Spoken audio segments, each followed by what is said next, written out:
Hi, I'm Miss Natalie. I'm a kindergarten teacher with a mission to empower you to confidently navigate your child's education. Today, we're going to tackle the do's and don'ts of the ABCs. Now, this is something I know most children really look forward to, learning those letters and the alphabet. But as a parent, it's a really daunting task. There are 26 letters. Multiply that by 2 with the uppercase, the lowercase, and don't even get me started on writing them. So today, I want to share with you some quick do's and some don'ts on the alphabet to help your child at home.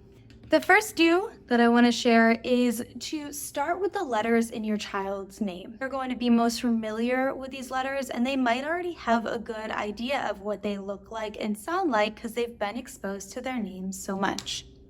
So you can work together on writing the name and exploring the letters inside of it.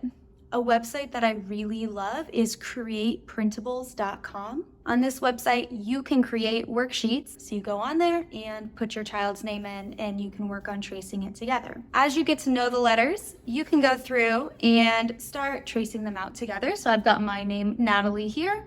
You might want to introduce them to how it's properly written with that capital at the front. And then you can explore a little bit more, maybe all lowercase, all uppercase. Once they are starting to get more familiar with the letter names and the sounds of those letters, you can move on to other really familiar names as well. So if you have a school, maybe it's got its special initials, they've got a t-shirt with those letters on it. You could move into your first name. Kids love their parents' first names. It is something that they get really excited about, knowing that they have this secret name other people call them. Now, if you're doing this and you've got an older child or a child that is already starting to read and spell on the side, while you're exploring the spelling and the basic letters with your child, your older child can be exploring other words spelled with that name. So you can see here I took Natalie and I found the word nat, tan, tile, tin, Nile from it.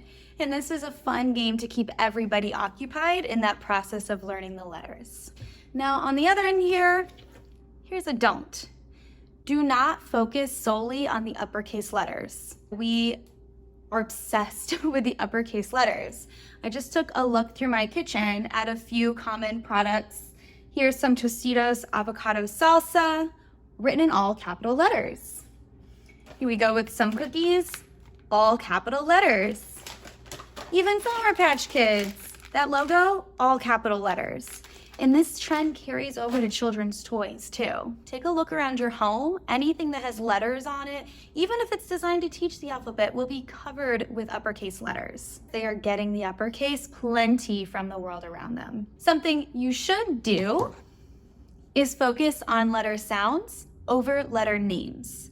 Now, don't get me wrong, it's important to know the names of the letters, but your bang for your buck will go a lot farther if your child knows what those letters say.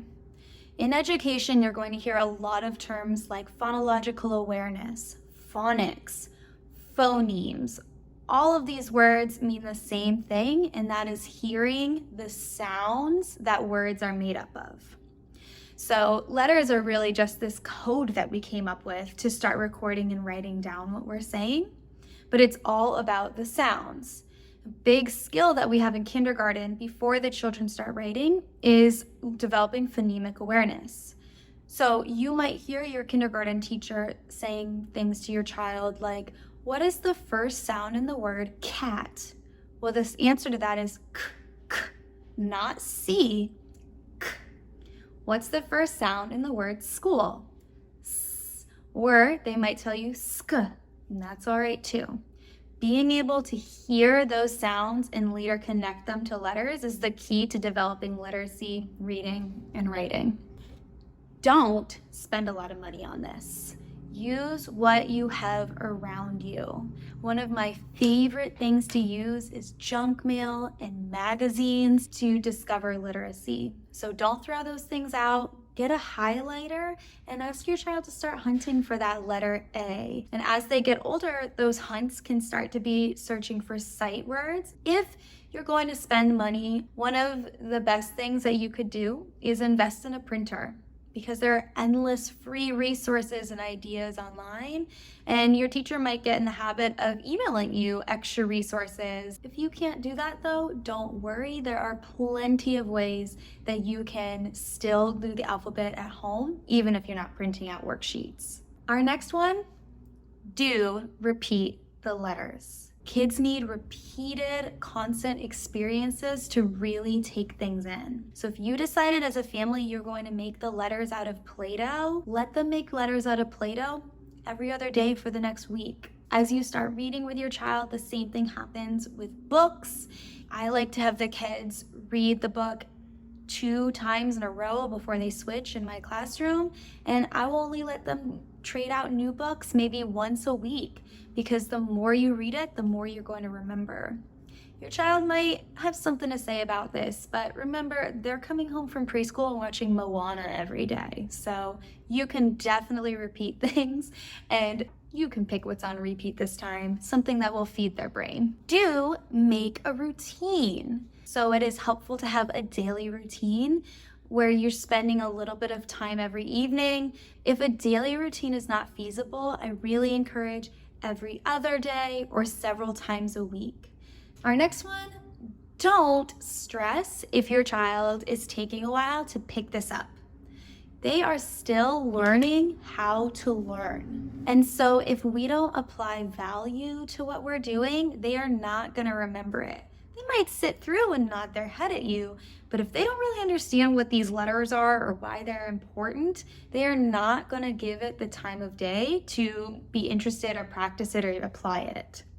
So what I really like to do is when we're on a field trip and we're all on the bus together, I really point out street signs, billboards, anything with print on it, and start showing them, oh my gosh, the letter T is all over the place. There's a capital, there's a lowercase, there it is saying t, t, t.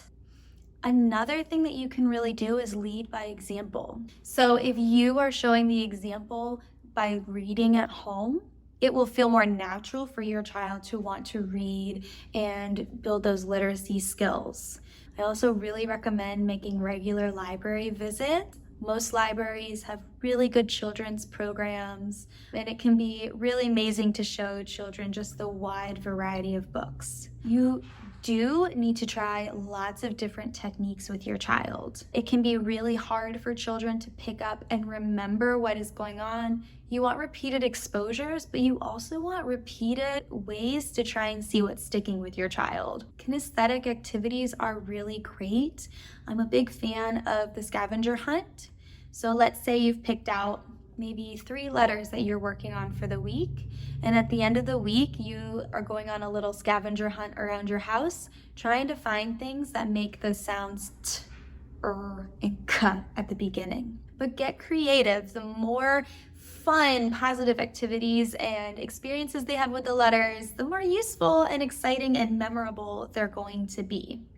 The last thing I want to cover here is don't just put on a letter video and call it a day. YouTube is filled with great learning videos. I use it all the time. I have my own favorite teacher channels that go through all the letters and teach songs.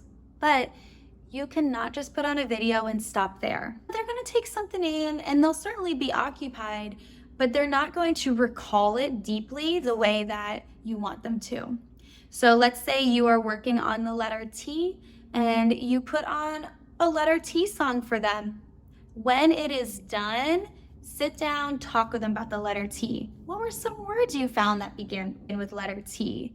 What were some things that don't begin with letter T? I love non-examples. It's just one more way to make sure that they really understand it and are not just repeating information. Maybe you sit down and you do some practice writing the letter T now. And when I say writing, yes, a pencil is great, but if you want to use some markers, some crayons, get into it. What do they enjoy writing with? You don't have to have a huge activity planned after each video, but you should be ready to take at least 30 seconds, a minute at minimum to go over what they just did and have the child teach you a little bit about what is going on. So those are some of my do's and don'ts of the alphabet. If you have more questions, please go ahead and leave a comment at the bottom down here. My name is Miss Natalie, and please subscribe and like this video below.